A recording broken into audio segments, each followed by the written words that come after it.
Hello, everybody, and welcome to Forever Sports. And some news on a Monday is that Dan Sheehan has officially received a 4-match ban for his cleanout on Tom Lynagh on Saturday, which was missed by the TMO. We received word yesterday that he had officially been cited for the incident, and today, through the expedited process from World Rugby, he has had a ban confirmed, which will be 4 matches or 3 should he complete the sort of tackle school, as it's kind of colloquially known. But very, very hot topic over the weekend has been the officiating with regards to the British and Irish Lions series down under. Now, I think there's a certain amount of positives we can actually look at when we talk about the fact that we are speaking about officiating because the series was as close as a couple of calls.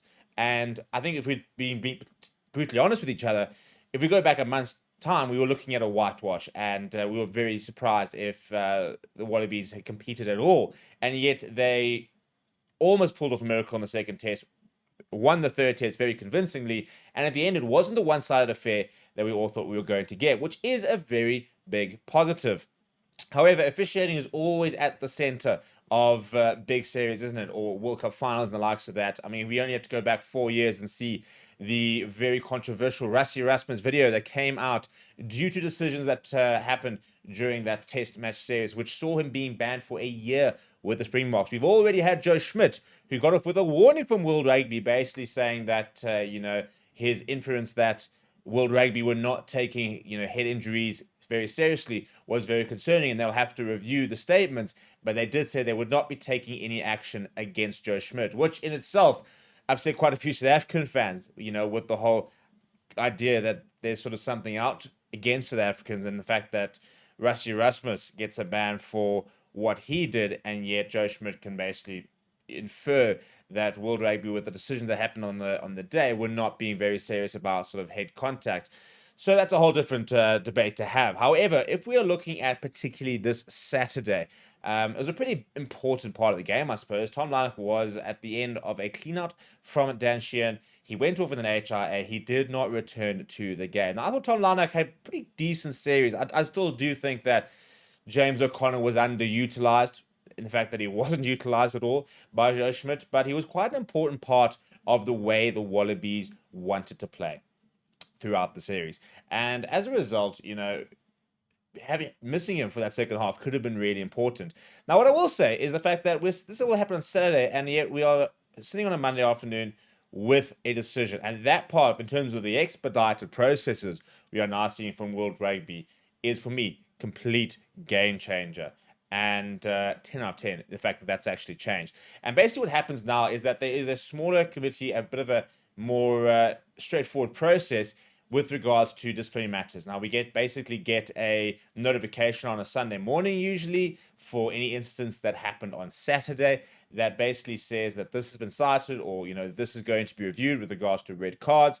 And then the idea is that there is a foul play review committee that has the power to issue sanctions. Should the incident warrant a further investigation, then a full hearing is then conducted, and you usually only get the sort of results of that on Tuesday evening or sort of even on Wednesday. So from that point of view, very cool that we've actually already got a decision. But let's get into the decision, shall we? So this came out earlier today, and as you can see, we've been suspended for 4 matches, reduced to 3 on successful completion of the coaching intervention. That's basically, this is what you did wrong. This is why it's dangerous. As long as you understand that, understand where it can go wrong, understand how you cannot do it again, basically, then it will get reduced down to 3. Now, Dan Sheehan's not going to play for a while, so this will probably, this will impact Leinster when they first start the URC season. And at the end of the day, it won't make much of a difference, to be perfectly honest. It's just for a bit of information. It was for charging into a ruck pursuant to law 9.20a.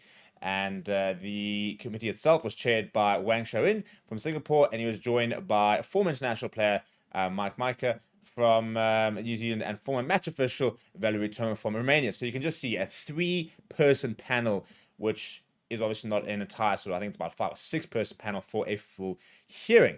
As I said, with a new expedited off-field sanction process, they can meet without the representative of the player or a representative or World Rugby. Basically, 3 of them can meet, get these submissions in, and make a decision between the three of them. So you're basically jumping on a Zoom call and saying, right, let's look at the incident. This is what he's had to say about it. This is what they've said about it. What do we think? And hopefully the idea is within an hour, you can kind of basically come to a decision and off you go. The player does not actually appear. A representative doesn't appear, and you don't actually get to speak to the sort of the culprits or the ones that are being charged. They can issue a warning, offer player a proposed sanction, refer the matter to a full hearing as mentioned, or dismiss the red card in the case of mistaken identity only. And then this is what they had to say. They said, this starts to zoom in. Why can't we get to do this? Basically, they said that they confirmed the 4-match suspension, and they determined the action was contrary to the law in terms of diving into the rack. Unfortunately, for some reason, I can't actually really show it, but it says that basically the player had not accepted that foul play occurred and did not accept the fact that the offence warranted the citing. The committee reviewed the matter, including submissions and footage, and determined that Sheehan's actions were contrary to the law. In determining the foul play, the committee found that Sheehan's actions were reckless. The committee found that he made a head contact with the Australian player, that his actions amount to a high degree of danger, and that no mitigation be applied. Which then you're probably wondering, well, if that's the case, kind of why isn't that then a sort of a stricter sanction?